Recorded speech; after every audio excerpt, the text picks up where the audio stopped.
Boa tarde para os que entraram agora. Eu sou a doutora Laís. Vamos começar agora as questões 81 a 100 dessa prova do Revalida de 2025, A2, né? A segunda prova do ano.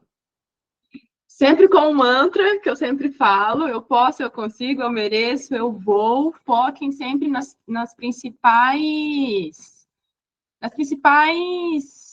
palavras, nas palavras-chave das questões. Todas as minhas questões, só fazendo uma breve introdução, eu sempre seleciono, coloco em vermelho o que a gente tem mais que prestar atenção. Nada que está na questão está aqui por acaso. Quem escreveu a questão não colocou aqui porque achou legal, porque achou bonito. Não. A idade você tem que prestar atenção, onde você está, você tem que prestar atenção, o que está acontecendo ali, alguma informação diferente, tudo aquilo você pode pensar que pode ser uma dica que o examinador está te dando para você escolher a alternativa correta, certinho? Então, sempre tenham isso muito bem sedimentado, muito bem fixado aí na mente. Quais são as principais palavras-chave dessa questão para eu poder responder a melhor alternativa.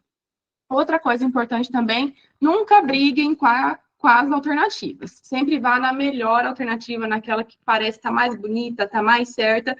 Pode ser, porque você não sabe se aquela questão que está estranha vai ser anulada ou não. Então, sempre vai na melhor alternativa. Então, vamos lá.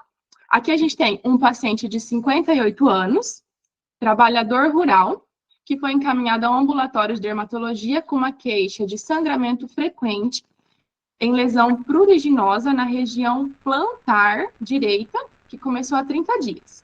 No exame clínico, nota-se, na região mencionada, uma lesão com bordas irregulares, hipercrômica, tons de preto, castanho e cinza, e que mede 12 centímetros em seu maior diâmetro. Então, considerando as características dessa lesão, qual que é a principal hipótese diagnóstica? Aqui, a questão já nos deu várias características que a gente já, de cara, para quem estudou a alternativa correta, já vai saber qual que é a resposta correta aqui, né? Alguém chuta aí, alguém fala aí a resposta, alguém acertou, alguém errou? Melanoma. Melanoma. Todo mundo no melanoma, todo mundo aqui letra D.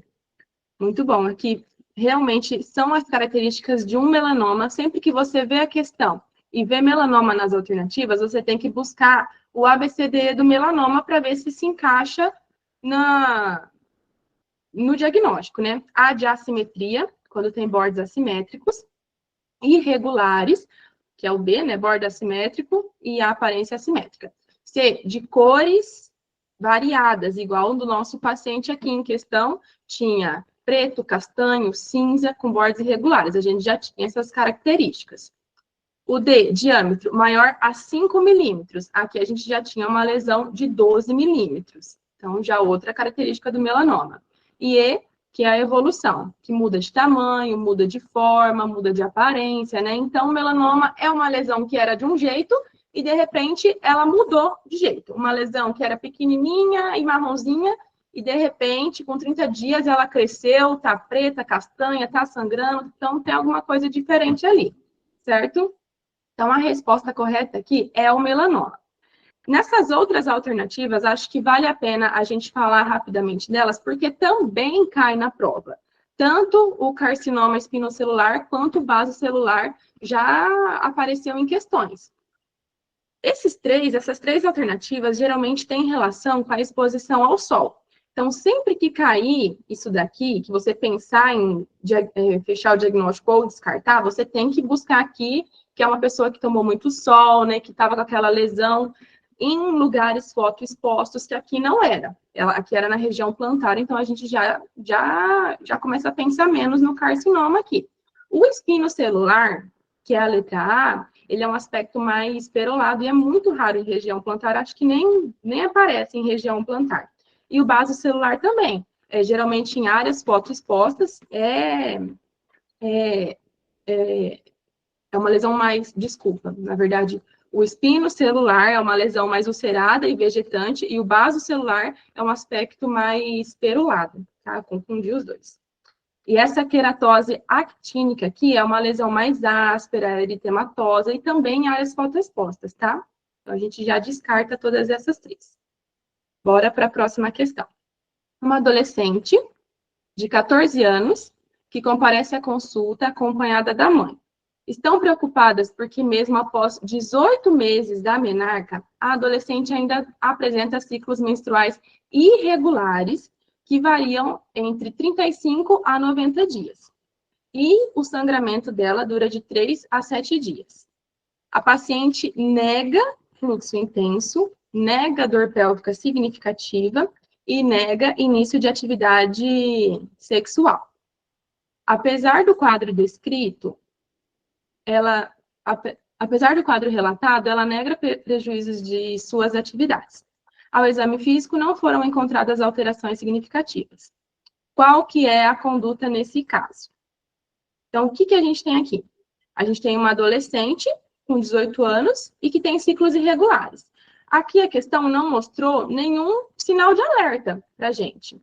Aqui é uma paciente que acabou de menstruar, que está dentro do período, né, até 2 anos, é que ela tem 18 meses, então está dentro do período que a menstruação pode ali ficar irregular, e a duração, que é até 7 dias o normal da menstruação, também está legal, está dentro. Então, aqui negou todos os outros sinais de alerta ou alguma coisa que a gente poderia falar, não, isso aqui não está legal. Então, quais são as alternativas? Letra A, fazer uma histeroscopia diagnóstica para afastar a hipótese de lesões endometriais. Então, uma histeroscopia numa paciente que não teve atividade sexual ainda, um exame um pouco invasivo que não seria interessante a gente fazer, né? Então, aqui já ficou meio estranha essa alternativa A, não tá legal. Alternativa B, dosar TSH, FSH, LH, estradiol, prolactina, para afastar a hipótese diagnóstica de distúrbios hormonais. Aqui também não tem por que a gente dosar os hormônios, porque não tem nenhuma irregularidade hormonal. Não falou de hirsutismo, não falou no atraso do crescimento, não falou de aumento de acne, nada assim que poderia estar relacionado a alguma alteração hormonal, certo? Que seria sinais de hiperandrogenismo, né, galactorreia, alterações assim. Então, essa aqui também não está legal. Realizar uma ultrassonografia pélvica para afastar a hipótese de lesões miometrais e ovarianas. Aqui a gente poderia solicitar se tivesse alguma irregularidade, por exemplo, uma menstruação mais intensa, um ciclo por mais de 7 dias, né? Ou um período de sangramento maior a 90, um período sem sangrar, de amenorreia, maior a 90 dias. Sinais de hiperandrogenismo. Então, aqui também não está legal solicitar essa ultrassonografia, porque está dentro do esperado para a idade e para o tempo que está irregular ainda essa menstruação dessa paciente. E letra D, informar que a principal causa é a anovulação, não sendo necessário exame complementar no momento. Acho que dentre as alternativas, essa é a melhor de todas, né? Porque, como eu falei várias vezes aqui para fixar bem, não tem nenhuma alteração hormonal significativa aqui, não tem nenhuma irregularidade. Então, aqui, quando é que a gente vai investigar esses casos? A gente vai investigar quando a amenorreia dura mais de 90 dias, quando tem um sangramento muito intenso, quando tem sinais de hiperandrogenismo, quando compromete as atividades da paciente e quando a irregularidade menstrual persiste por mais de 2 anos. Tá? Então, a gente só vai tranquilizar que isso é uma imaturidade do eixo hipotalâmico hipófise ovário, que é comum na pós-menarca, na menarca das pacientes. Estou falando muito rápido, gente? Essa é a minha primeira aula pós-pausa de aulas do Revalida, então, se eu estiver muito rápido, enfim, qualquer coisa que vocês queiram falar, só ir falando aí, tá? Tá bem, né? Parabéns, pode continuar. Beleza. Então, vamos lá para a próxima, questão número 83.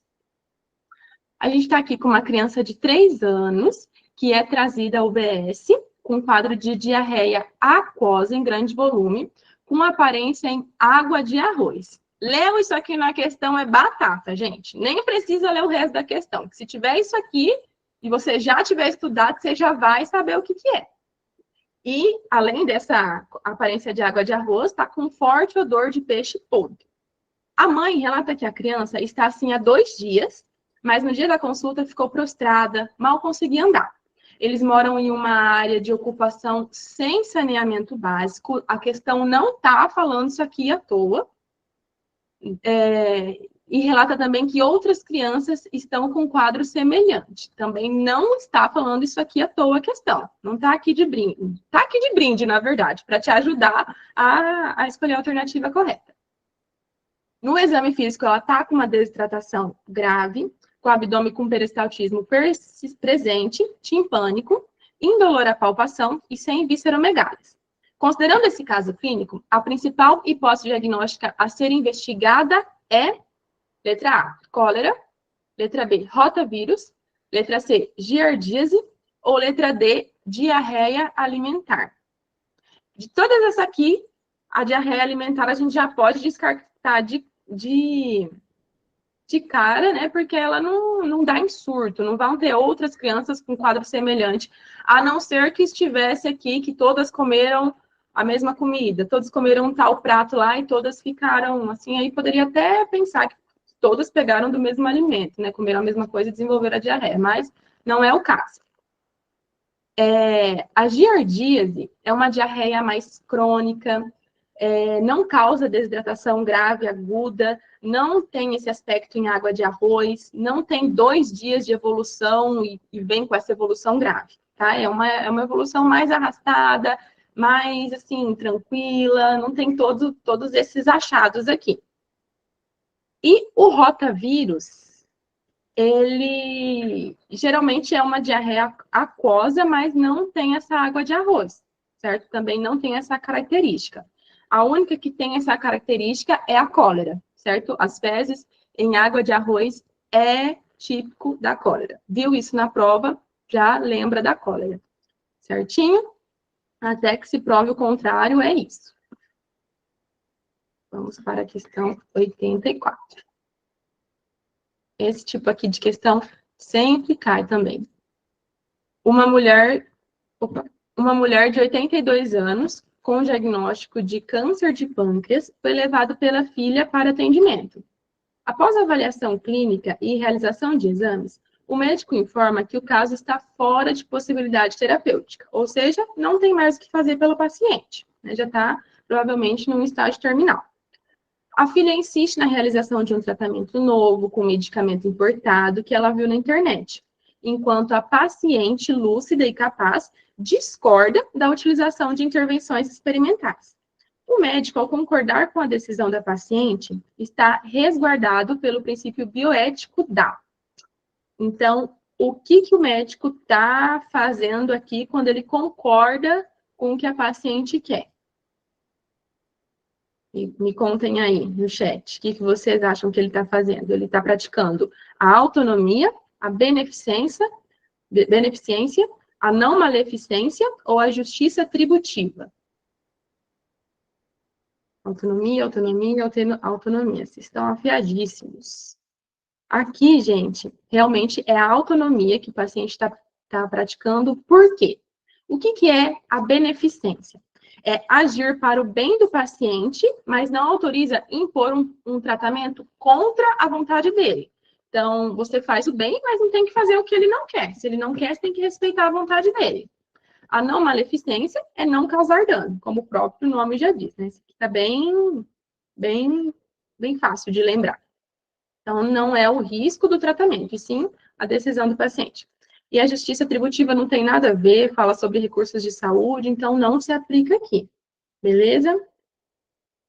Agora para a próxima. Paciente lúcida, tem autonomia, autogoverno, autodeterminação. Então, ela tem competência mental, liberdade e a informação. E ela pode agir como ela quer com tudo isso.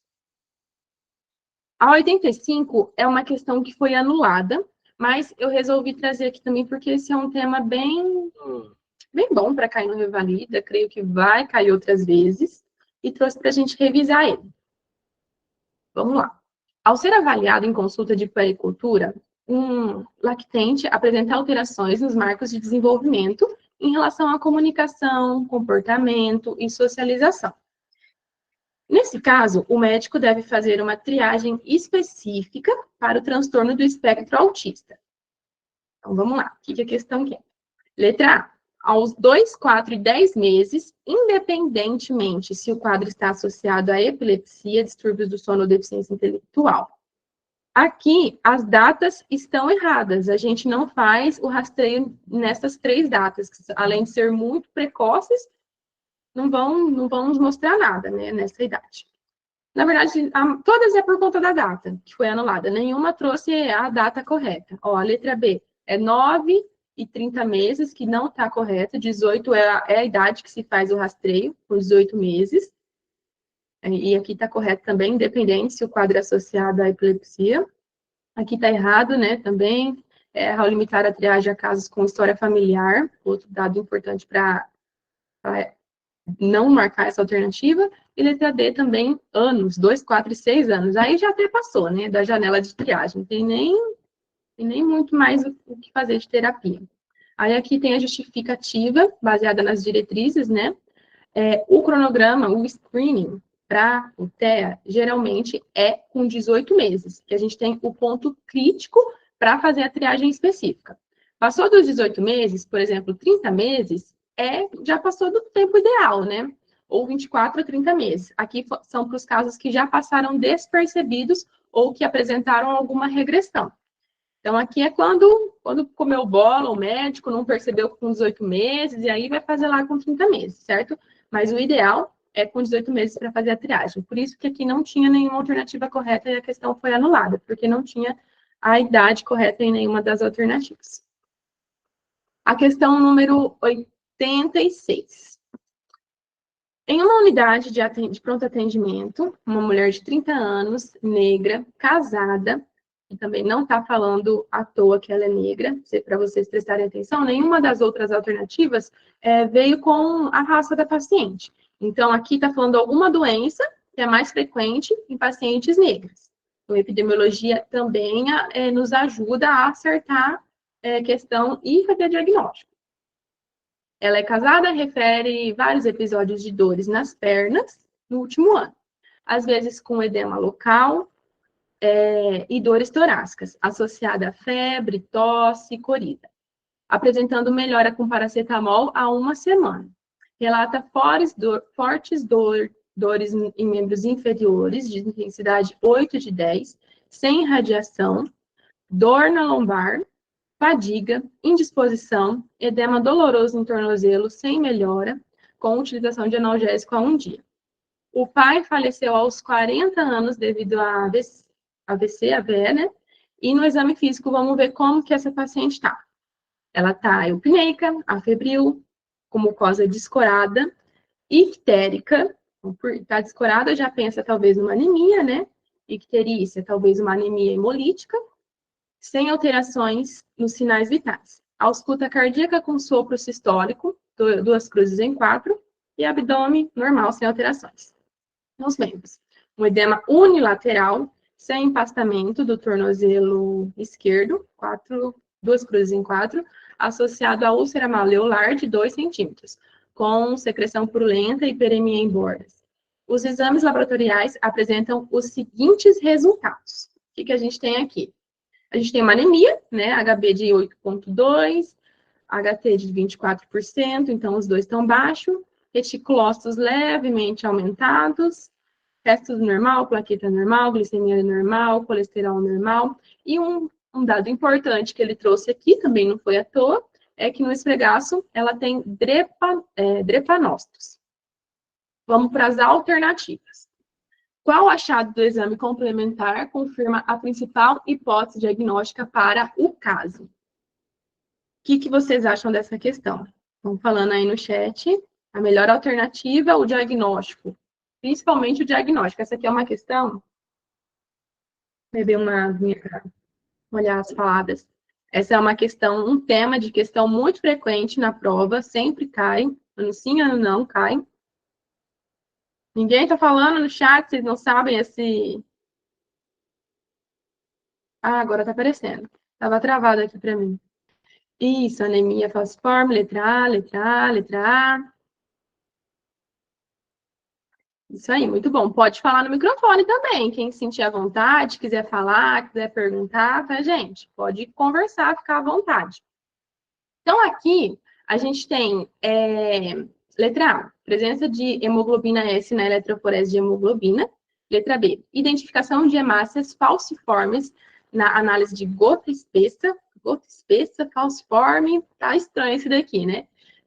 Predomínio de gama-globulina na eletroforese de proteínas plasmáticas, observação de glóbulos vermelhos destruídos no esfregaço sanguíneo. Então, dentre todas essas alternativas, numa questão que a gente tem uma crise vasoclusiva, né, que é essa dor intensa dos membros inferiores, tem essa anemia hemolítica crônica, que é a icterícia, com essa anemia com pele descorada, né, tem úlcera, tem esse sopro, a mulher negra, que é uma epidemiologia clássica da anemia falciforme, que é a resposta correta aqui. A letra B, gota espessa, é para malária, não para falciforme, certo? Então, não tem nada a ver esse gota espessa com essa questão. O que a gente tem que fazer aqui é essa eletroforese, a presença de hemoglobina S nessa eletroforese de hemoglobina. Essa gama globulina é útil em doenças como mieloma múltiplo ou processos inflamatórios, também não se aplica aqui. E a letra D, os esquizócitos são sinais de hemólise geral e não especifica a causa. Então, ficou muito ampla essa letra D, também não se enquadra aqui. Belezinha? Vocês arrasaram na resposta, anemia falciforme, e o exame complementar que confirma a principal hipótese é essa eletroforese de hemoglobina, já caiu várias vezes em questões. Isso aqui é de rasgar a folha, de marcar, vocês têm que ir com certeza dessa questão. Certinho? Isso que eu acabei de falar, né? Não vou repetir, senão fica muito repetitivo. A questão 87, aqui, essa também foi anulada, mas eu também resolvi trazer, porque essa aqui, gente, é uma questão muito legal para a prova, uma questão frequente em prova e para a vida também. Porque se você for trabalhar, for pegar um plantão em PS, você pode sim receber facilmente uma criança com esse quadro aqui, e você tem que saber como agir, certo? Então, essa questão aqui, você tem que estar afiado na ponta da língua e tem que estar preparado, porque se você não souber o que fazer, não souber fechar esse diagnóstico, você pode perder o paciente, né? Você não vai estar totalmente preparado para pegar um plantão. Belezinha? Então, vamos lá. Por que essa questão foi anulada? Vamos avaliar. Um lactente de 9 meses, admitido numa UPA, com quadro de diarreia, febre de 38,5, diminuição do volume urinário, sonolência, só falou coisa ruim dele até agora, né? Alternada com pedidos de irritabilidade, apatia, palidez na pele. Então, só nessas primeiras linhas aqui, você já vê que o bebê não tá legal, o bebê tá grave, tá com alteração da consciência aqui já nessa sonolência. Ai, como que desmarca isso aqui que eu tô clicando e não tá indo agora? Aí. Ao exame físico, ele pesa 9 quilos, tá com a temperatura de 38, tá febril, frequência cardíaca de 130, respiratória de 34, pressão arterial 8/5, tá hipotenso para a idade, em mau estado geral. Então, se você ainda não percebeu até aqui que ele estava em mau estado, que ele estava grave, aqui a questão já te falou, ele está em mau estado geral. Sonolento, reagindo com irritabilidade aos estímulos, palidez de pele, tecido subcutâneo com turgor pastoso, mucosas ressecadas, olhos encovados, extremidades frias, pulsos fracos.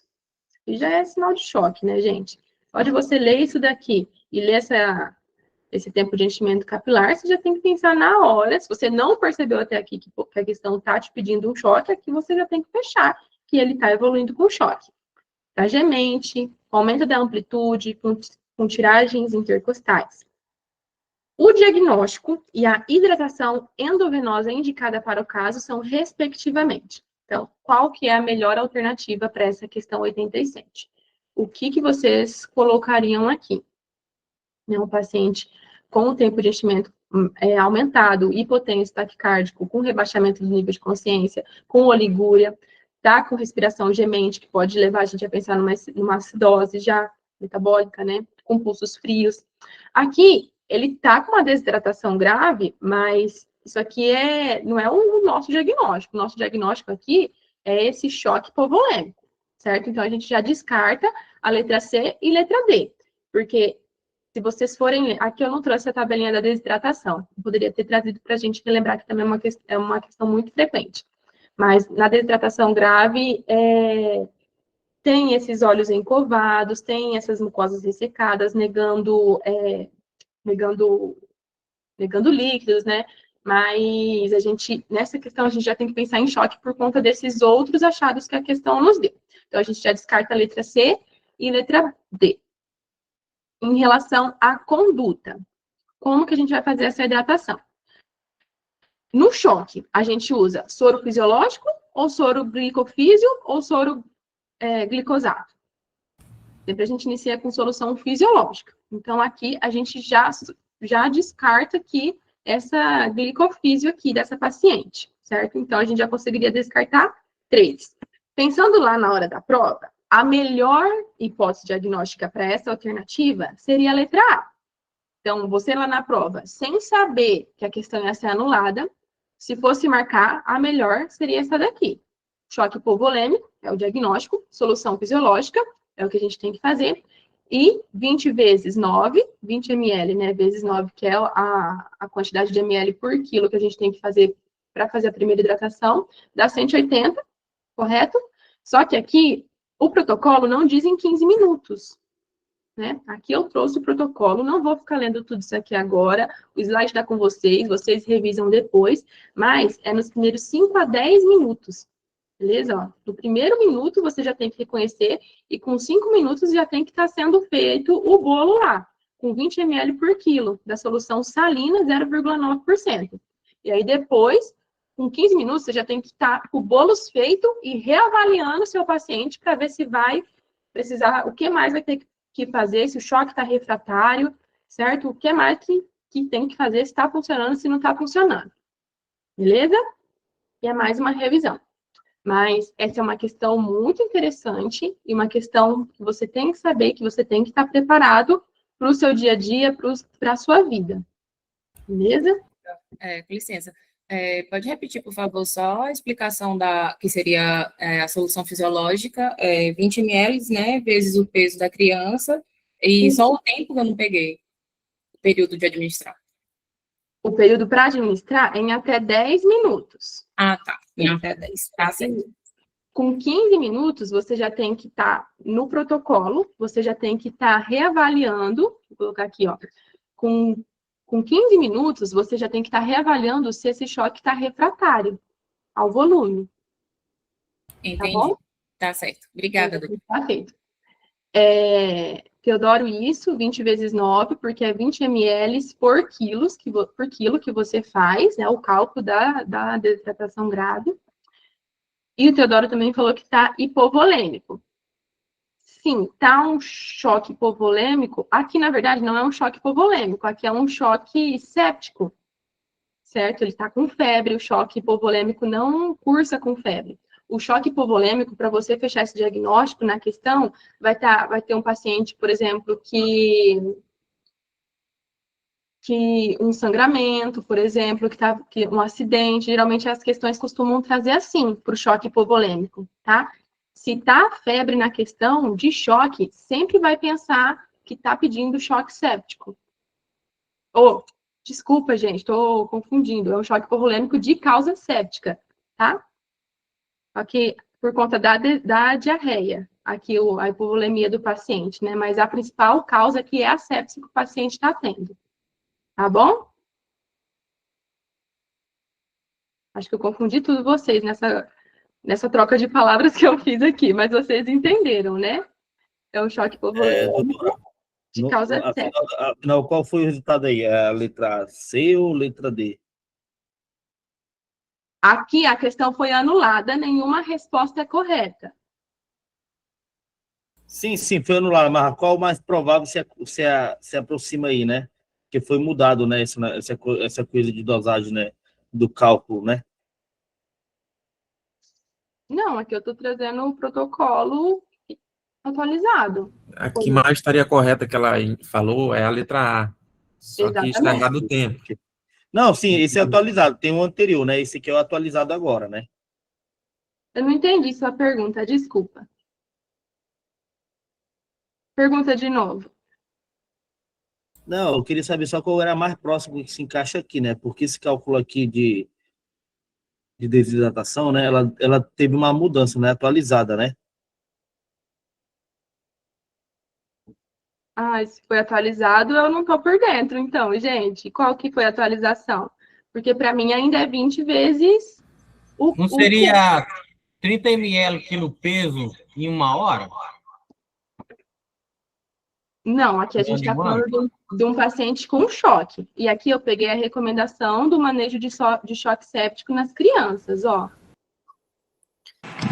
Pessoal, a atualização da doutora está correta. É 20 ml mesmo, por peso. Está correto? Não, tá certo, não. Ele está Não, tá confundindo com certo. a desidratação. Porque eu acho que nas alternativas também tem mencionando desidratação.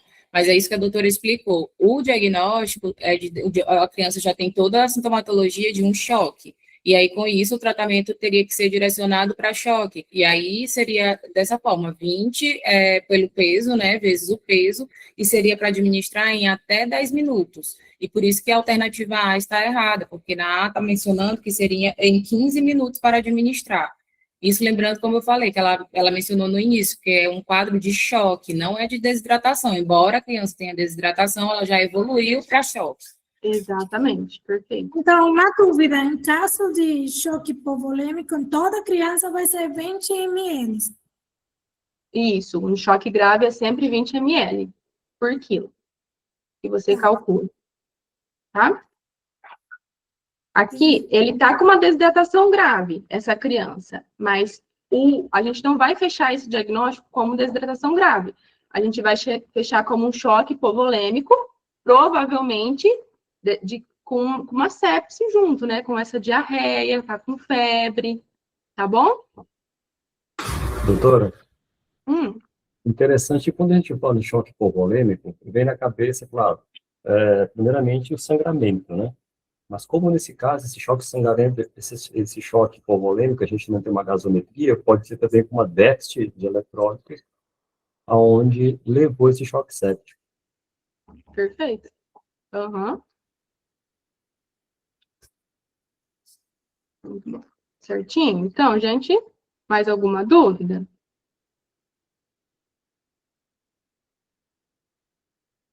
Vamos para a próxima. Depois está aqui tá no slide, vocês lê certinho.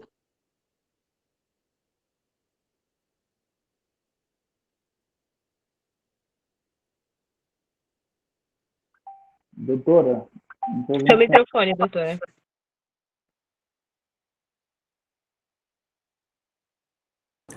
A senhora está muda, doutora. Aí, deu certo? Agora sim. Vamos lá para a próxima, então. Então, foi anulada justamente por conta dessa confusão que virou essa questão. 88. Um homem de 61 anos comparece à consulta com queixa de lesão no pênis há 3 meses, a qual se desenvolveu após episódio de eritema, prurido e fissura local, sem melhora após o uso de antibiótico por 30 dias. Como antecedentes pessoais, relata ter feito tratamento de HPV há 2 anos. Ao exame físico do pênis, odor fétido, a retração prepucial, com má higienização local, lesão de aspecto verrucoso na glande, presença de linfonodos inguinais bilaterais da palpação, indolores, arredondados e imóveis. Então, considerando o diagnóstico mais provável, qual que é a conduta adequada aqui? Letra A. Aqui a gente tem um paciente de 61 anos. Sempre lembra a idade e as principais palavras-chave que tem aqui na questão para a gente ver o que a questão está querendo tirar de você. Então, o que a gente tem que fazer? Qual que é a nossa conduta e qual é o diagnóstico? Solicitar uma biópsia da lesão em glande peniana antes de indicar o tratamento específico. Letra B. Iniciar um tratamento medicamentoso enquanto aguarda exames sorológicos para sífilis, hepatite e HIV. Aqui ficou meio fora, né? C. Orientar correta a higienização genital e uso de antibiótico oral associado à pomada com corticoide. Ou letra D. Orientar a higienização genital, uso de medicação tópica e tratamento da parceira sexual para evitar recidiva. E aí, qual a melhor alternativa que vocês colocariam aqui? Qual a melhor hipótese e a melhor conduta? Letra A. Muito bom. Só a galera da aprovação aqui, hein? Letra A, letra A, letra A. A melhor resposta aqui, como a gente tem uma lesão verrucosa que não está curando, um paciente com idade avançada, tem antecedente de HPV, que é um precursor cancerígeno. A questão já te deu isso. Olha, esse paciente idoso está com precursor cancerígeno. E aí, o que a gente tem que fazer, né? E está com uma língua dura e indolor. Então, a gente tem que suspeitar de câncer. Então, a melhor hipótese aqui, o melhor a se fazer é solicitar já a biópsia, o quanto antes, veio câncer na cabeça, solicita a biópsia, tanto em prova quanto para a vida. E a gente não tem que iniciar tratamento enquanto aguarda nada, tem que já solicitar. Se quiser pedir esses exames, como ele tem esse antecedente de HPV, pode pedir, mas isso aqui não é o centro dessa questão, não é a melhor hipótese diagnóstica. Letra C, correta higienização genital? Claro que a gente tem que orientar isso para os pacientes, né, mas não faz sentido utilização de antibiótico aqui, tá? Não vai resolver. E nem se você estivesse pensando que seria um novo quadro de HPV, né, uma nova, só HPV sem pensar em câncer, também não seria a melhor opção. Usar antibiótico. Beleza? E letra D também não faz usar a medicação tópica, não citou biópsia, né, não citou nada pensando em câncer aqui. Então, essas três a gente descarta. A melhor alternativa é a letra A. Questão 89. Aqui a gente tem uma paciente de 28 anos, primigesta, teve infecção por Zika vírus com 12 semanas de gestação. A questão não está te falando isso à toa, né? Vamos agora ler o restante da questão pensando o porquê que essa questão está me falando que essa gestante teve Zika vírus. A ultrassonografia morfológica realizada com 22 semanas revelou que a criança está com uma microcefalia, que é a principal complicação do Zika. Redução do diâmetro biparietal, leve aumento dos ventrículos laterais, calcificações subcorticais, redução do volume cerebral e lisencefalia. Lisencefalia, redução do volume, calcificação, tudo isso não é anencefalia, tá? São coisas diferentes. Diante desse resultado, a paciente ficou apreensiva e quis interromper a gestação. Solicitou lá para o doutor que não queria ter esse bebê com todos esses problemas, não queria mais ter esse filho e quis interromper. De acordo com o ordenamento jurídico brasileiro, o que a gente faz nesse caso? A gente diz que o procedimento poderá ser feito sim, mediante solicitação por escrito da paciente. A gente vai poder interromper essa gestação? Ou não poderá ser realizado, independente da idade gestacional.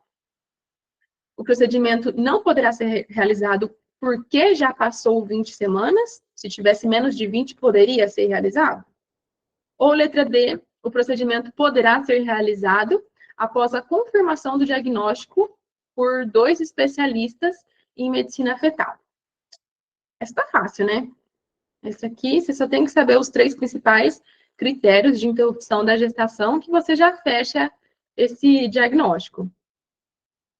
Essa paciente, o diagnóstico que o bebê dela tem, não indicam interrupção da gestação, né? Então, o procedimento não poderá ser realizado.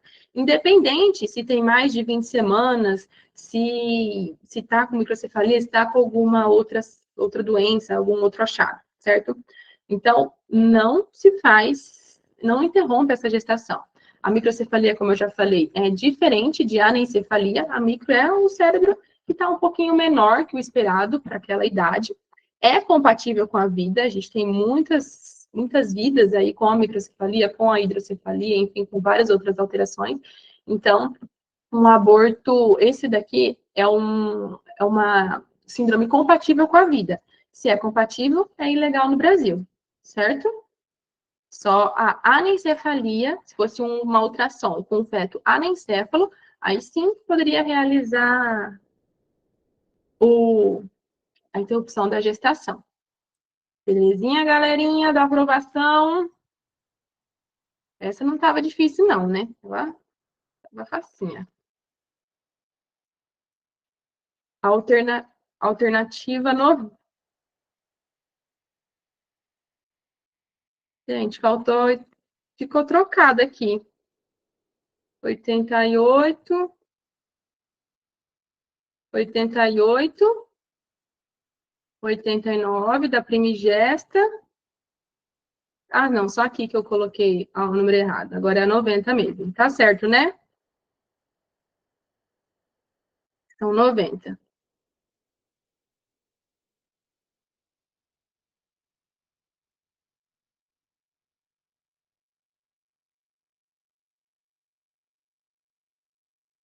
Isso sim. Os critérios são anencefalia, estupro e quando tem risco de vida materna. Ela pode escolher o que tá, né? Se não atualizou, é isso. Qualquer coisa, se eu falar alguma coisa desatualizada, antiga, vocês me interrompem, me avisem, que aqui é um ajudando o outro também. Vamos lá para a questão 89, para a questão 90, desculpa. Aqui é um adolescente de 15 anos que reside com a mãe e a avó. Em consulta de demanda espontânea com o médico da família e comunidade, solicita orientações sobre a anticoncepção, já que pretende iniciar a vida sexual. Questão batida pelo INEP. Gente, isso daqui eu já perdi a conta de quantas vezes caiu esse tipo de questão. Não, acho que até desse jeito aqui já caiu. Mas, enfim, um adolescente que vai à consulta sem uma pessoa maior, responsável, e que quer orientações ali. Então, a paciente foi levada pela avó, que ela não participa da consulta médica, e caso a avó e a mãe queiram saber informações sobre a consulta, o que o médico deve fazer. Então, pensando que você está lá dentro do consultório, atendendo essa paciente de 15 anos, e está a mãe dela batendo na porta lá, e a avó querendo saber o que aconteceu, o que você falou, o que a paciente falou. Então, o que a gente tem que fazer? A gente tem que prestar informações para as duas, para a mãe e para a avó, somente na presença da paciente, mesmo que a paciente não tenha autorizado, a gente tem que fornecer informações apenas à mãe, que é a responsável legal, pois a paciente é menor de idade, a gente tem que fornecer por ela ser menor de idade. A gente tem que fornecer após a autorização judicial requerida pela mãe. Ou a gente deve manter nosso sigilo, evitando o repasse das informações à mãe e à avó. Isso mesmo, galerinha, arrasaram. Letra D. Exatamente, ela tem o direito de ficar escondidinha. Isso aí, a melhor alternativa é a letra D. D de Deus, vai na fé que tá certo. Então, a paciente tem o direito de consultar, tem o direito de manter essa consulta em sigilo, mesmo ela sendo menor de idade, certo? Ela tem discernimento, é um assunto de saúde reprodutiva e não tem risco de vida e nem de abuso. Quando tem isso daqui, que eu estava, ainda bem que está aqui, porque eu estava até esquecendo de falar. É importante a gente relembrar isso daqui, que eu sei que vocês já sabem isso também. Se a paciente está sofrendo algum risco de vida, ou se ela foi abusada, se tem alguma, mesmo que você não tenha confirmado o abuso, que tem uma suspeita, a gente deve informar os pais, informar conselho, no caso de abuso, né, conselho, polícia, fazer testes, daí é um outro tema que a gente pode falar numa outra aula, né? Mas aqui não tem esse risco e não tem essa hipótese de abuso, então é sigilo absoluto, que é a vontade da paciente, mesmo sendo contra a vontade dos pais. Fechou? Bora. Questão 91. Gente, confesso que essa questão 91 aqui me pegou demais. Se eu estivesse fazendo a prova, não sei não se eu ia acertar essa questão. Que é de uma adolescente de 16 anos que apresentou febre, odinofagia, cefaleia 7 dias, com início após festa de aniversário de um amigo. Refere rouquidão e tosse seca persistente há 5 dias, com piora progressiva da tosse. Exame físico, tá febril, taquipneico, com estertores finos bilateralmente, e apresenta a seguinte radiografia de tórax. Aí, aqui tá, com base na história clínica e na radiografia, o agente etiológico mais provável para esse paciente é a clamídia. A clamídia não foi polêmica aqui, né? Essa clamídia a gente já pode descartar, não tem sentido essa clamídia aqui, geralmente é em neonato, né? É um outro quadro clínico, é uma outra faixa etária, é uma pneumonia neonatal, a gente poderia pensar em clamídia. O Mycoplasma pneumoniae, Streptococcus pneumoniae, ou vírus sincicial respiratório. A alternativa correta dessa questão é a letra D, o vírus sincicial respiratório. Mas ele realmente é um quadro viral aqui, né? Uma coisa mais arrastada, já faz 7 dias, tá 5 dias com a tosse persistente, não é nada muito assim, não tá grave, tá lá com uma febre, teve contato com outras pessoas antes de iniciar. Então, são características mesmo de infecção por um vírus. E o raio-x também intersticial, assim, difuso, também nos remete a vírus. Mas eu ia focar aqui, ó, se eu estivesse fazendo essa questão. Pneumoniae e pneumoniae, certo? Tanto pneumonia atípica quanto pneumonia típica. Nesse caso aqui, o Streptococcus pneumoniae, geralmente é a pneumonia típica, tem um início súbito, uma febre alta, bem marcada, uma tosse produtiva, cheia de secreção, né? Na radiografia, a gente vai ver um padrão mais de consolidação. Aí a gente já vai começar a pensar no Streptococcus, que é a pneumonia típica. Aqui, quando eu resolvi essa questão sem ver o gabarito, eu pensei no Mycoplasma, pensei, deve ser uma pneumonia atípica desse paciente. Por também ser um Mycoplasma dar esse padrão intersticial, né, sintomas também de vias aéreas superiores, enfim. Mas a resposta correta é a letra D, o vírus. O que me confundiu, a Tabata falou, o que me confundiu foi o afebril, eu iria pelo Mycoplasma. Essa pneumonia aí tá gritando, sim. Certo que se eu estivesse fazendo, eu ia ser pega por essa pegadinha aqui. Essa pegadinha aí ia me pegar. Na verdade, me pegou. Mas, exatamente, por ter isso da festa, contagem em festa de aniversário, né? Sempre pensar em vírus. Esse foi o principal dado, eu acho, que o examinador, quem escreveu, né, essa questão, colocou aqui. Que pegou de um lugar que tinha um aglomerado de gente lá. Beleza? Mas é isso, errando, aprendendo, vendo o porquê que foi aquilo, porquê que não foi aquilo e bola para a próxima. Agora, para o próximo, a gente já vai estar afiado para essa questão aqui. Certo? Foi tudo que eu já falei, né? Clamídia é uma pneumonia geralmente neonatal, a questão vai te trazer. O Mycoplasma é um padrão reticulonodular. O Streptococcus geralmente vem com consolidação. A pneumonia típica, essa aqui eu já poderia descartar por conta do padrão do raio-x, né?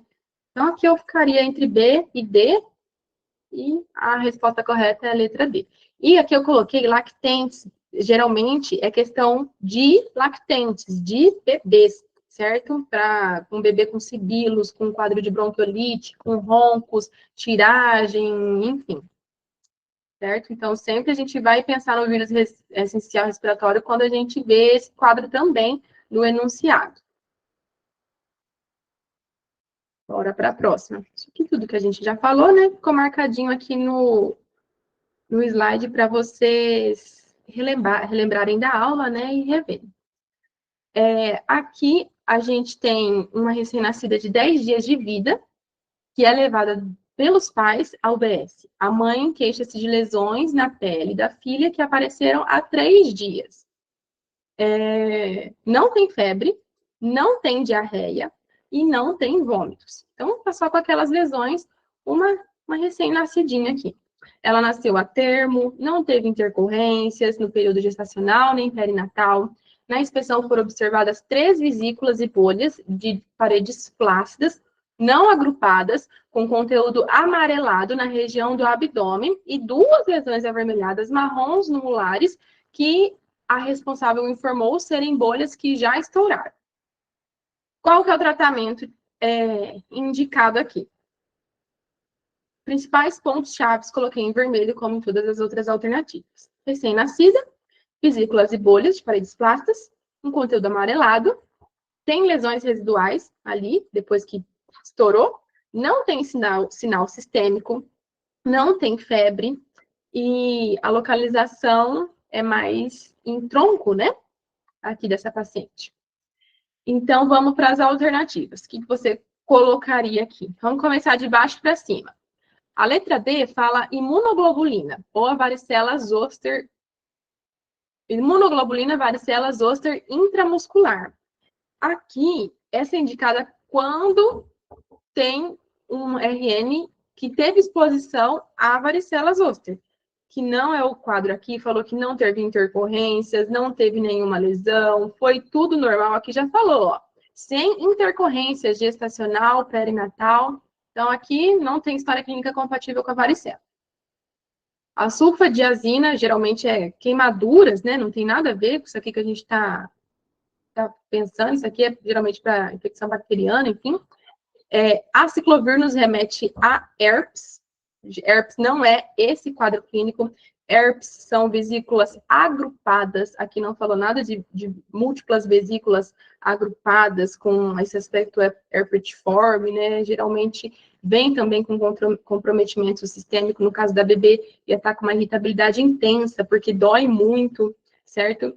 Então, a melhor alternativa aqui, mesmo que você não tivesse fechado esse diagnóstico, não soubesse o que é, ir por descarte. Não falou nada de varicela zoster, nem de clínica, nem de antecedente com contato. Isso aqui não tem nada bacteriano, não tem ferida, nada assim para passar a sulfa. E não tem nada que nos remete a herpes para pensar em aciclovir. Então, o que sobrou foi essa mupirocina tópica, que a gente pensa nesse impético bolhoso, que é a principal hipótese diagnóstica para esse paciente, certo? Como aqui não tem sinais sistêmicos, a gente passa só a tópica. Mas o impético com sinais sistêmicos, febre, prostração, inapetência, aí sim a gente pensa em entrar com com antibiótico via oral, certo? Aqui a gente já aproveitou, já fez um apanhado, né, de diferencial com herpes, com impético, com varicela. Impético, gente, na vida real, é muito frequente, certo? Em criança que vai para a escola, geralmente, inclusive esse ano, teve um surto de impético aqui na minha cidade. Depois que veio a primeira criança, veio a sala inteira, com impético da cidade, da mesma sala. Então, é mais comum do que a gente pensa. Se você nunca ouviu falar sobre impético, não sabe o tratamento, vale a pena dar uma revisadinha. No caso dessa bebê, é só tópico mesmo, porque ela não tem sinais sistêmicos. Fechou, meu povo? Questão 93. Já a gente termina. 3h20. Paciente de 40 anos, vítima de atropelamento a 90 minutos, foi conduzido pelo Serviço de Atendimento Móvel de Urgência, o SAMU, com imobilização com volar cervical, prancha rígida, imobilização pélvica. Durante a avaliação inicial, apresentava-se consciente e orientado, com queixa de dor abdominal e pélvica. Estava estável hemodinamicamente, não está falando isso à toa para você. Está com hematoma perineal, não está falando isso à toa para você. Está com uma uretrorragia, está com desalinhamento da pelve, ou seja, uma provável fratura. Então, foi um trauma grave aqui. Se está com uma provável fratura de pelve, foi um trauma grave. E com globo vesical palpável. Diante do caso, o que a gente faz com esse paciente aqui?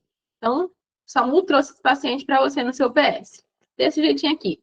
Você vai sondar esse paciente, vai mandar ele direto para a cirurgia, vai fazer uma uretrocistoscopia ou vai fazer uma cistostomia? O que a gente vai fazer? Aqui, gente, a gente tem uma provável lesão de uretra, certo? Tá com uretrorragia, trauma grave, dor abdominal e pélvica. Então, primeiro, o que a gente não pode fazer quando a gente suspeita de uma lesão de uretra? A gente não pode manipular a uretra, certo? Porque está lesionada. Então, de cara, a gente já descarta a sondagem vesical de alívio. A gente não vai sondar esse paciente.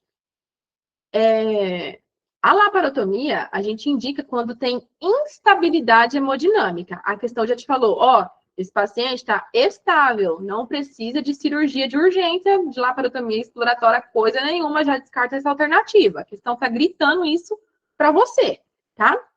A letra B, uretrocistoscopia. Essa uretrocistoscopia, ele não é prioridade imediata, a gente não tem indicação nenhuma de fazer ele, não vai resolver o que a gente está querendo resolver aqui.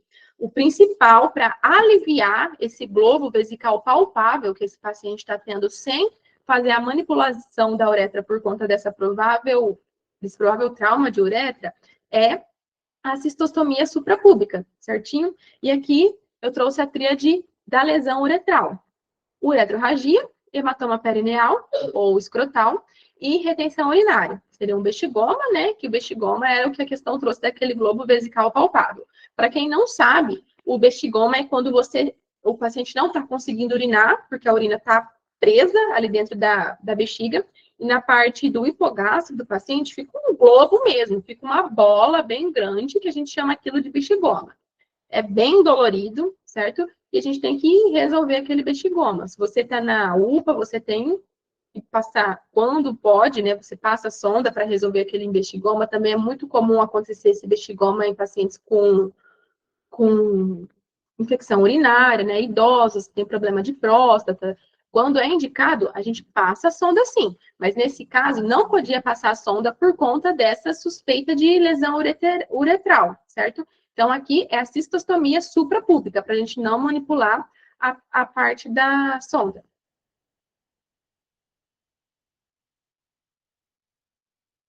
Vamos para a próxima. Isso, a uretrocistoscopia é um exame de diagnóstico, não é prioridade a gente fazer isso agora. A gente tem que resolver os pontos mais graves aqui da questão que o paciente está apresentando. Questão 94. Paciente primigesta, com 14 semanas de gestação, chega à urgência apresentando sangramento vaginal leve há um dia, leve, sem dor abdominal. Apresenta tipo sanguíneo O negativo, com combis indireto negativo. Não é possível saber o tipo sanguíneo do genitor. Durante o exame, não é detectado sinal de instabilidade hemodinâmica.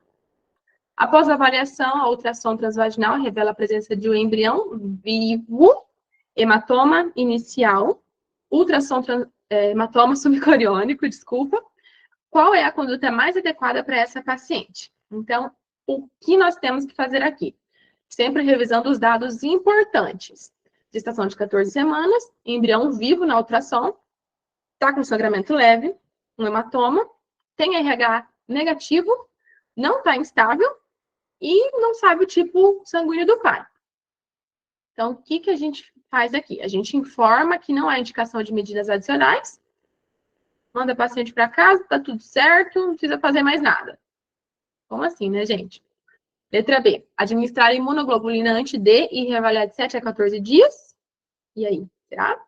Letra C. Indicar repouso relativo e prescrever progesterona. Será? Letra D, indicar repouso relativo a guardar 72 horas para administrar a imunoglobulina. E aí, qual a melhor alternativa? O que a gente tem que fazer nas gestantes com RH negativo? Com sangramento vaginal. O que nós fazemos? Que CB,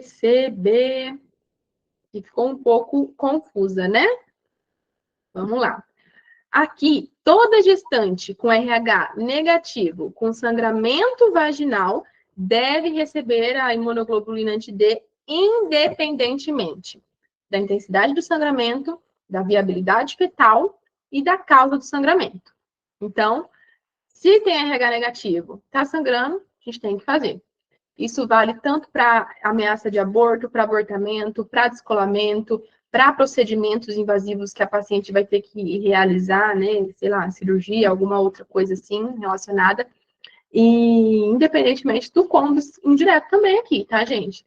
Então, independente disso, toda gestante em RH negativo com sangramento vaginal, a gente faz a imunoglobulina e reavalia ela. Belezinha? Isso aqui ficou um pouco confusa, um pouco difícil.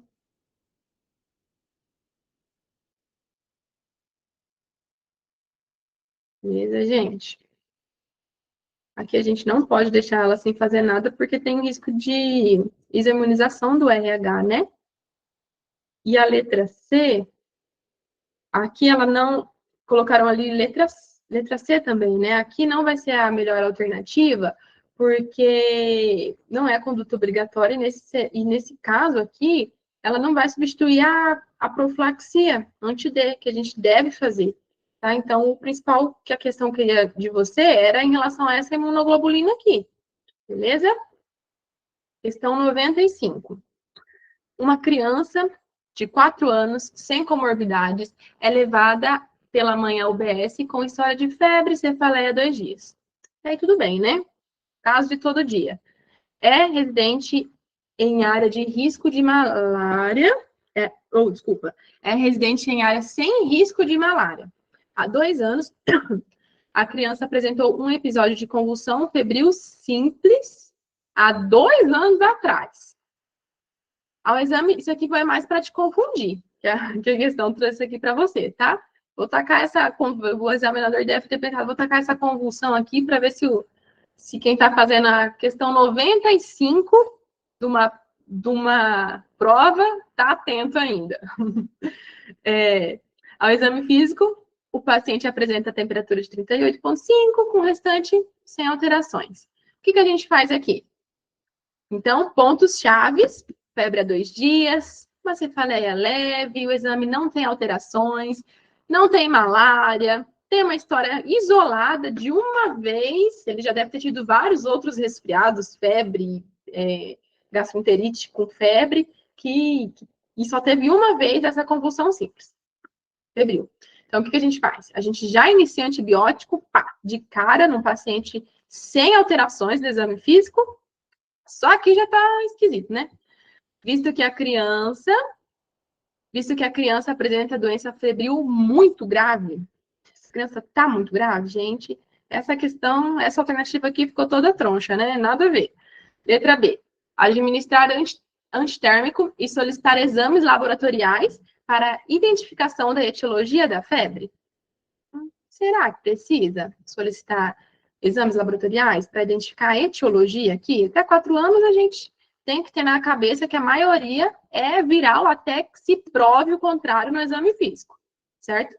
Então, antitérmico, beleza, ótimo, sim, com certeza tem que fazer, mas o resto não é o ideal. Letra C, administrar antitérmico, perfeito. Liberar a criança para casa, orientar os pais sobre o manejo em caso de convulsão. Bonitinha, né? Bonitinha essa daqui. Encaminhar imediatamente ao hospital e manter em observação até a febre ceder, considerando o risco de convulsão. Não, né, gente? Não tem toda essa gravidade aqui. A gente tem que orientar, tem sim o risco de ter a convulsão, como ele já teve um quadro anterior, pode ser que convulsione. O mais importante para você fazer aqui é orientar os pais de que eles não devem deixar esse paciente com febre alta, né? Nem dá certinho, nem com nenhuma febre. Dá certinho o antibiótico, estou falando para a vida já aqui, certo? Que também isso aqui é um caso muito frequente para a vida, gente. Então, se a gente colocar a questão, pensando, a gente vai estar no consultório fazendo isso com o paciente. O que é o mais provável que eu vou fazer com esse paciente no meu consultório? Eu vou mandar esse paciente imediatamente para o hospital, para mandar ele lá no hospital em observação até a febre ceder? Não, eu posso fazer isso ali na minha UBS, dou antitérmico ali na UBS, espero a febre ceder, dou alta para ele. Pronto, não preciso encaminhar coisa nenhuma para o hospital nesse caso. E antibióticos, outros não tem necessidade. Fechou? Então, sempre pensando o que você faria com esse paciente, o que é mais prudente você fazer, isso também é uma ótima forma de, se você está em dúvida naquela questão, você conseguir trazer ela um pouco para a realidade e talvez acertar. Talvez não, com certeza acertar. Vamos mudar as palavras aqui. Vocês vão acertar sim, sim. Beleza? Então, aqui é tudo que a gente já falou. É uma provável virose, né? Tem esses... Oh, Jesus! Tem esse histórico de convulsão febril, não muda a conduta, certo? Então, é sintomáticos, viral, é sintomáticos e violentar os pais. Questão 96, estamos chegando nas últimas questões da nossa revisão. O enunciado da questão vem aliviando, o Teodoro disse. Estou tentando acompanhar aqui o chat e fazer aqui, tá, gente? Conforme eu vou conseguir, eu vou responder. Questão 96. Homem de 60 anos é encaminhado ao ambulatório da atenção secundária devido à queimação em região epigástrica há 6 meses. Paciente mais velho, quadro arrastado. 2 vezes, ele já realizou 2 ciclos de 30 dias de inibidor de bomba de prótons, um omeprazol da vida aí, um pantoprazol, né? Com melhora parcial e temporária da queixa. Beleza. Então, queimação, já fez tratamento 2 vezes, não resolveu. Tá perdendo peso, questão disse isso aqui para você, você já liga sua lanterninha aí, já liga sua sirene aí, será que a questão quer me falar de câncer? Idoso, quadro arrastado, perda de peso. Involuntário, de aproximadamente 20% nos últimos 6 meses. Nega vômitos ou hematemese. Então, não tem nenhum sinal, assim, de agudo de gravidade mais aguda. No exame físico, não tem alterações relevantes. Quais são, respectivamente, a principal hipótese diagnóstica e a conduta adequada para o caso? Então, aqui, a gente tem uma dispepsia funcional, entrar com amitriptilina. A gente tem uma colelitíase, entrar com uma ultrassom. A gente tem um câncer gástrico, fazer uma endoscopia. Ou a gente tem uma doença do refluxo gastroesofágico, fazer uma pH-metria. De maneira geral, gente, sempre que o paciente, mesmo que você não, aqui a questão está te dando um quadro típico de, como se fosse uma gastrite ali, né? Uma coisa gástrica mesmo. A colelitíase, a gente vai pensar mais na dor no hipocôndrio direito, não na região epigástrica, como ele falou aqui. Tá falando epigástrica, a gente tem que prestar bastante atenção nos dados que a questão está te dando. Colelitíase vai deixar bem claro que é no hipocôndrio. Então, a gente já descarta aqui a colelitíase. E sempre que a gente pensa numa possível gastrite, a gente primeiro, antes de solicitar a endoscopia, a gente faz o tratamento para gastrite. Quando não resolve aquele tratamento, a gente solicita a endoscopia digestiva alta, para ver o que é aquilo ali. É uma úlcera? É só uma gastrite? É um câncer? Certo? Então, aqui, pela idade, pelas informações que a questão... toda hora tá apertando isso daqui. Pelas informações que a questão trouxe, a melhor hipótese diagnóstica é câncer gástrico, tá? Porque a questão, desde o começo, foi te direcionando para uma coisa mais grave, mais arrastada. Te deu todos os achados ali para você pensar em câncer. Essa aqui estava bem clara, estava bem boa de responder. Certinho? Então, idoso, dor no estômago, perda de peso grave, sempre suspeitar de câncer. Sempre fazer endoscopia. 97, um menino de 10 anos com anemia falciforme, mais uma de falciforme, trazida à unidade do pronto atendimento com quadro de febre alta há 48 horas, sintomas gripais, durante a observação evoluiu com dor torácica, queda na saturação, tá desaturando, tá com dor torácica, tá com febre, tem anemia falciforme, né? Já te deu aqui várias informações importantes. A ausculta pulmonar tem diminuição discreta do murmúrio vesicular à esquerda e a frequência cardíaca está normal. A hipótese diagnóstica e a conduta inicial são O que é isso daqui? Uma síndrome torácica. Primeiro diagnóstico. Esse está jogando na nossa cara, né? Muito fácil, gente, isso daqui. É uma embolia pulmonar aguda ou é uma síndrome torácica aguda? Um paciente, se a questão te deu uma anemia falciforme, com febre, dor torácica, pensar na hora em síndrome torácica aguda. Então, a gente já descarta a letra B e D por estar em embolia. Então, a letra A, internação e analgesia com antibióticos parenteral. Ou a letra C, observação por 24 horas, analgesia com hidratação endovenosa. E aí? Essa aqui também tá fácil. Tá fácil, fácil, fácil. Letra A. Exatamente. Na questão já disse síndrome torácica. Aqui você não tem nem que ter dúvida, porque a questão já te deu a resposta, né? Tá muito claro que é uma síndrome torácica aguda esse daqui. Síndromes torácicas agudas na anemia falciforme é grave, gente. É grave. A gente não pode deixar passar. A gente tem que internar esse paciente. A gente tem que fazer o tratamento antibiótico, suporte de oxigênio. Ele está desaturando. Se você tivesse em dúvida, será que é o interno? Será que não é o interno? Só esse dado, saturação 89, como você vai dar alta para um paciente que está com a saturação abaixo de 92%, né? Que não está abaixo do normal. Então, é só prestar atenção no enunciado. Aqui ele te deu todas as respostas para você rasgar o papel lá da alternativa correta. Essa tava tetinha, facinha, já teve várias outras vezes esse tipo de questão, inclusive nessa prova, 2 questões só de anemia falciforme. Essa é uma questão batida para a prova e para a vida, gente. Cai, tem muito paciente, já atendi só esse ano uns 5 pacientes com síndrome torácica aguda grave, criança, que teve que internar, teve que entubar. Então, isso aqui não é questão só de prova, não é coisa rara. Isso aqui é coisa de PS, coisa da vida, coisa que você tem que saber manejar. Tanto que por isso que o Revalida coloca tanto em questões, porque realmente é relevante, é importante. Tá? Um falcêmico com febre, dor no peito, saturação baixa, síndrome torácica aguda. Internar, oxigênio, antibiótico, analgesia, fechou. Para a questão, isso é o que você tem que saber. 98, estamos na reta final. Homem de 69 anos, vítima de politrauma, internado há 9 dias, apresentando quadro de dor anal, evacuação de fezes de consistência endurecida, presença de sangue vivo em pequena quantidade. Na admissão, estava hemodinamicamente estável, sem alterações neurológicas, exame de imagem sem alteração. Tá, então tá tudo certo até agora, né? Apresentava múltiplas escoriações no dorso e na região lombosacra. Consta o uso de analgesia com opioides durante o período de internação. Considerando o caso apresentado, quais são os diagnósticos mais prováveis? Essa tá facinha também.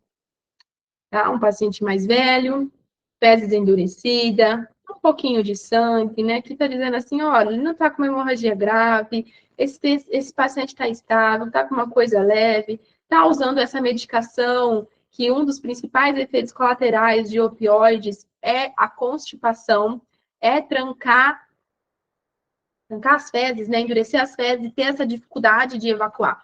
Então, opioide, na questão aqui, ele já te deu a chave aí para você colocar a alternativa correta, a chave do diagnóstico, certo? Então, esse paciente está com fecaloma, provavelmente desencadeado por estar internado, sem se mover, muito tempo parado ali e fazendo uso de opioides por conta da dor, certo? Isso, fezes endurecida que passa raspando, o Teodoro falou exatamente. Tá bom, gente? Então, aqui não tem sinal nenhum de obstrução, muito menos de sepse, ele está estável, não tem hipotensão, não tem taquicardia, nada a ver essa alternativa B aqui. A fratura pélvica também nada a ver de fratura pélvica, não falou de instabilidade pélvica, de instabilidade hemodinâmica, de sangramento grave, enfim. Intussuscepção e obstrução também não tem nenhum sinal de obstrução. Fechou? Essa estava fácil. Aqui, mais um resuminho para ficar para vocês depois. Ela estava sangrando por conta dessa pequena fissura anal, né? Esse sangue vivo geralmente vem da borda anal, sangue mais escuro vem de dentro do intestino. Então, sempre que a questão trazer sangue vivo, primeiro vê se ela está querendo falar algo de fissura, de hemorroida, alguma coisa assim. Questão 99 é uma filha de 13 anos e 15 dias que chega à consulta na UBS. A filha demonstra preocupação, pois ainda não menstruou, fato que já ocorreu com todas as suas amigas. Outra questão sobre o mesmo tema, na mesma prova. No histórico, consta que Larca, aos 10 anos, relata que há uma semana começou com secreção vaginal transparente, sem odor, que por vezes molhava a roupa íntima, informa não ter tido relações sexuais até o momento da consulta. No exame físico, o IMC dela tá bom, né? 18,5. 1,58 de altura, também tá bom. Pressão boa.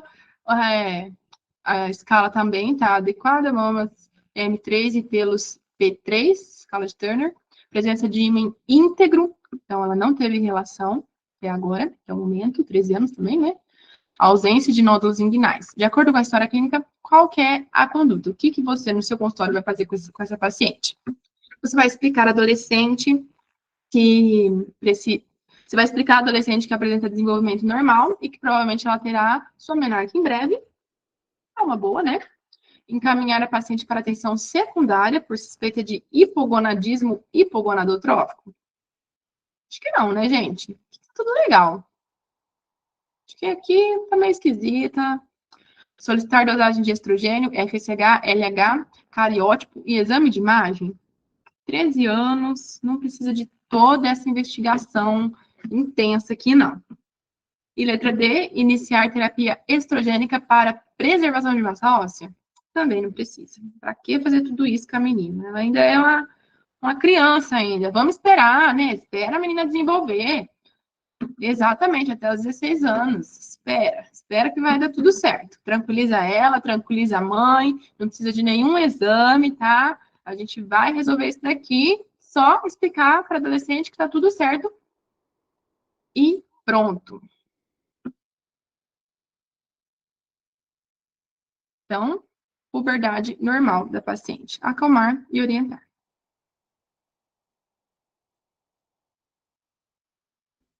Isso aí, galera. Questão 100, última questão do dia. A gente tem uma criança de 7 anos que chega ao UBS com múltiplas afecções de pele disseminadas em ambos pés. Olha essa foto colocada de sacanagem, bem feia, bem para você ficar meio na dúvida. Na última questão da prova, me jogaram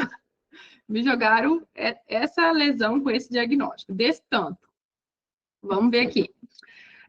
As lesões são caracterizadas por pápulas arredondadas, amareladas, com ponto preto central. O pai relata que cria porcos. Por que essa questão está me falando isso, pelo amor de Deus? Né? Por que está falando isso? E que a menina está sempre brincando perto dos chiqueiros. Quais são, respectivamente, o diagnóstico mais provável, o tratamento e a orientação? Olha aqui, o Júnior falou que no internato já pegaram uma senhora com essas mesmas lesões nos pés, nos 2 pés. Assim, desse tanto eu nunca vi pessoalmente, só que na prova que eu tô vendo mesmo, tá? Mas não foi uma questão difícil, foi uma questão fácil. Vamos lá. Isso é uma dermatite de contato? Por que tá falando que ela fica lá no meio dos porcos no chiqueiro? Dermatite não tem relação com isso, né? Então, nessa letra A gente já fica meio em dúvida, também não tem lesão nesse aspecto, com ponto preto central, não tem nada a ver com dermatite de contato. A gente já descarta. A esporotricose, geralmente é em cadeias linfáticas, inclusive caiu também nessa prova uma questão sobre esporotricose, e geralmente é aquelas lesões que vão seguindo uma linha, assim, uma cadeia linfática mesmo, né? Também não tem esse aspecto aqui. Certo? Então, essa aqui a gente já descarta. Escabiose, limpeza de área, tratamento sistêmico, também não tem nada a ver, certo? Então, o que nos sobra é a tungíase, que é o famoso bicho de pé. Muito bom, galera, afiadíssima, todos prontos para serem aprovados no Revalida. Exatamente, bicho de pé. É a tungíase, famoso bicho de pé. Certinho? Então, o que a gente tem que fazer? Retirada manual dos parasitas, seguida de tratamento tópico, sistêmico, orientação para usar calçados, evitar essa área próxima dos chiqueiros para não chegar assim, né, novamente. Aqui eu coloquei um dado que a esporotricose, geralmente a questão vai trazer isso aqui, associada a gatos, associada a jardim. Só de ter isso no começo da questão, você já tem que esperta com revalida, você já tem que pegar toda a malícia da questão. Por que a questão está me falando isso? E nesse caso, é porque é aqui que ela pegou o bicho do pé dela, certo? Sinal patognomônico é essas pápulas amareladas e esse ponto preto central, popularmente conhecido como bicho de pé, que a gente já comentou. Aqui eu coloquei as outras alternativas para a gente diferenciar, né? Porque vendo é diferente do que só lendo a questão desse negócio maçante. Então, aqui é uma esporotricose, certo? Que vai na cadeia linfática, tem esse aspecto que disseram aqui. Deixa eu achar quem falou. Ah, perdi. Perdi. Conta de Rosário, disseram aqui, agora eu perdi quem falou. A Débora, achei. É isso mesmo. É o aspecto que tem essa lesão, que sempre vem em provas. Aqui é uma dermatite, se vocês observarem, não tem ponto preto central, uma coisa mais bem alérgica mesmo, né? Lembra urticária, enfim. Beleza? Aí aqui é a escabiose, ela tá esquecendo. A escabiose sempre vai vir na questão lesões em túnel, um aspecto em túnel. Dá um prurido intenso, geralmente passa para outras pessoas, tá? Então vai ter isso aí na questão também. Fechou? E terminamos, galera. Obrigada a todos vocês que continuaram até aqui o final dessa revisão de questão. E aqui fica a mensagem final. Cresça com cada desafio. Hoje é um desafio estar aqui num sábado à tarde, um sábado preguiçoso, mas é isso que vai diferenciar você dos seus companheiros, de quem não está estudando, de quem vai ficar um pouquinho mais atrasado, né? Que quem tem mais chance de passar é quem se dedica mais. É quem está ali estudando, se dedicando, aprendendo, prestando atenção. E isso daqui é o que você vai levar para a sua vida, é o médico que você vai ser. O estudo que você faz hoje, a dedicação que você tem hoje, vai refletir lá na frente na sua atuação médica, né? No quão bom você vai ser como médico, o quão assertivo você vai ser nos seus diagnósticos. Claro que não vai vir a questão paciente bonitinha ali, no passo a passo, certinho, todas as características. Na vida real não é assim. A questão é até mais fácil na questão do que na vida real. Mas a gente estudando, se dedicando assim, com certeza a gente vai estar muito mais, vocês, como eu também, né, no tempo que eu estudava, estaremos muito mais preparados do que quem não se dedica, quem não estuda, quem não está no foco, certo?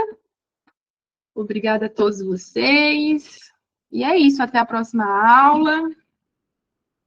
Espero que tenham gostado. Qualquer coisa vocês podem conversar comigo no WhatsApp, no grupo, no Instagram, qualquer coisa me perguntem. Eu estava há muito tempo sem mexer com isso daqui. Na verdade, essa foi minha primeira aula, minha primeira revisão de prova, depois de o quê? Uns 4 anos? Então, eu tô como que fala? Meio engessada ainda, eu senti aqui, meio até envergonhada no começo, atropelando palavra, tá? Mas, conforme vem os próximos, eu vou ir me soltando mais. Tá bom, gente? Certinho? Obrigada a todos vocês. Arrasem, estudem, façam simulados. Belezinha? Não perdi a mão. Espero que não. Beleza? Eu já vou... Acompanha minhas aulas. Obrigada, Teodoro. Obrigada por acompanhar. Sempre que eu consigo, eu posto lá. Agora estou mais direcionada para a parte da emergência, da vida mesmo, né? Mas a vida é a prova é a vida. É tudo junto, misturado, é assim que a gente se prepara. Certinho, gente? Obrigada a todo mundo. Vou desligar agora, que não sei se vocês ouviram o tanto que minha filha ficou batendo aqui na porta, querendo abrir a porta, coitada. E eu aqui sem nem falar nada com ela. Mas, enfim, vou lá com ela. Hoje começou a partir da questão 81, do caderno 1, certo, Tiago?